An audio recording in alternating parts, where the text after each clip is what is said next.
नमस्ते। आर्यावर्त की कहानियाँ में आपका स्वागत है। हम पढ़ रहे हैं श्रीमद् भगवत गीता का 13वां अध्याय क्षेत्र क्षेत्रज्ञ विभाग योग, जिसमें भगवान श्री कृष्ण ने परब्रह्म के गुण और क्षेत्र तथा क्षेत्रज्ञ के बारे में अर्जुन को उपदेश दिया। अब श्लोक क्रमांक 18 से। इति क्षेत्रम तथा ज्ञानम ज्ञेयम चोक्तम समासतः मद्दक्तम एतद्विज्ञाय मध्वा वायोपपद्यते। इस प्रकार संक्षेप में क्षेत्र, ज्ञान और ज्ञेय किसे कहते हैं बतला दिया है। इसे जानकर यानी अनुभव कर मेरा भक्त मेरे स्वरूप को प्राप्त होता है। श्लोक क्रमांक 7 से लेकर 17 तक वेदांत शास्त्र के अनुसार क्षेत्र यानी शरीर, ज्ञान और ज्ञेय यानी क्षेत्रज्ञ का वर्णन किया गया। इसमें ज्ञेय ही परब्रह्म है और ज्ञान क्षेत्र क्षेत्रज्ञ संबंधी ज्ञान है। संक्षेप में यही परमेश्वर के सब ज्ञान का निरूपण है और इसी ज्ञान की अनुभूति से मोक्ष अथवा अमृत मिलता है। प्रकृति से ही सविकार क्षेत्र उत्पन्न होता है, जिसे सांख्य शास्त्र पुरुष कहता है। उसे ही अध्यात्म शास्त्र में आत्मा कहते हैं। इसलिए सांख्य शास्त्र के अनुसार क्षेत्र क्षेत्रज्ञ का विचार प्रकृति और पुरुष का ज्ञान है, पर गीता प्रकृति और पुरुष को दो स्वतंत्र रूपों में स्वीकार नहीं करती। 7वें अध्याय के श्लोक 4 और 5 में कहा गया है कि प्रकृति और पुरुष एक ही परमेश्वर की कनिष्ठ और श्रेष्ठ विभूतियां हैं। इस रूप में गीता द्वारा सांख्य के द्वैत का ज्ञान स्वीकृत है। प्रकृतिम पुरुषम चैव विद्वयनादियुभावपि विकारांश गुणाश्चैव विद्धि प्रकृति संभवाम। प्रकृति और पुरुष दोनों को अनादि जान, गुण और विकारों को प्रकृति से उपजा हुआ जान। सांख्य शास्त्र के मतानुसार प्रकृति और पुरुष यानी आत्मा न केवल अनादि हैं पर स्वतंत्र और स्वयंभू भी हैं। वेदांत के अनुसार प्रकृति परमेश्वर की कनिष्ठ विभूति है और परमेश्वर से स्वतंत्र न वह शक्ति है और न वह स्वतंत्र। वेदांत इतना अवश्य मानता है कि दोनों अनादि हैं।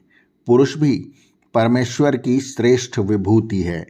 कार्य करण कर्तृत्वे हेतु प्रकृति रुच्यते पुरुषः सुख दुखानाम भोक्तृत्वे हेतु रुच्यते। कार्य अर्थात देह तथा करण यानी इंद्रियों के कर्तृत्व में प्रकृति कारण कही जाती है तथा कर्ता न होते हुए भी आत्मा सुख दुखों को भोगने के लिए कारण कहा जाता है। पुरुषः प्रकृतिस्थो हि भुङ्क्ते प्रकृति जान गुणान कारणम गुण संगोऽस्य सदसद्यो निजन्मसु। क्योंकि आत्मा प्रकृति में स्थित होकर प्रकृति के गुणों का उपभोग करता है, शरीर में स्थित होकर गुणों द्वारा उत्पन्न क्रियाकलापों की अनुभूति करता है। प्रकृति के गुणों में आत्मा की यह आसक्ति ही भली बुरी योनियों में जन्म लेने का कारण होती है। यह वर्णन सांख्य शास्त्र अनुसार है। गीता ने यहाँ सांख्य और वेदांत का मेल कर दिया है। उपद्रष्टानुमंता च भर्ता भोक्ता महेश्वरः परमात्मेति चाप्युक्तो देहस्मिन् पुरुषः परः। इस देह में जैसे आत्मा है वैसे एक परम पुरुष भी है जिसे परमात्मा कहते हैं, उपद्रष्टा कहते हैं, अनुमंता कहते हैं, भर्ता कहते हैं, भोक्ता कहते हैं, महेश्वर कहते हैं। य एव वेत्ति पुरुषं प्रकृतिं च गुणैः सह सर्वथा वर्तमानोऽपि न स भूयो अभिजायते। इस प्रकार जो साधक निर्गुण और प्रकृति के गुणों को सहित जानता है, अनुभव करता है, वह कैसा ही बर्ताव क्यों न करे, उसका पुनर्जन्म नहीं होता। यही वह आत्मज्ञान है जिसका हमें अपने आप को यथार्थ रूप में ईश्वर का सनातन प्रतिनिधि जानने से पहले अपने मन को अभ्यास कराना चाहिए।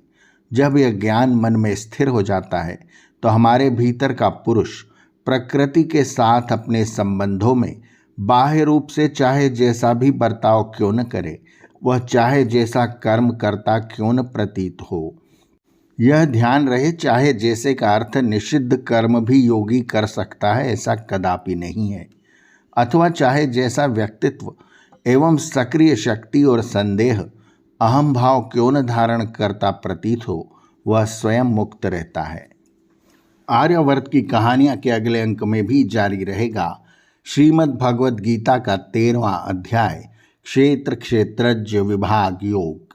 आर्यवर्त की कहानियां चैनल को सब्सक्राइब करें और बेल आइकन के बटन को दबाएं ताकि हम जब नया वीडियो लेकर आएं तो उसकी सूचना आपको तुरंत मिल जाए।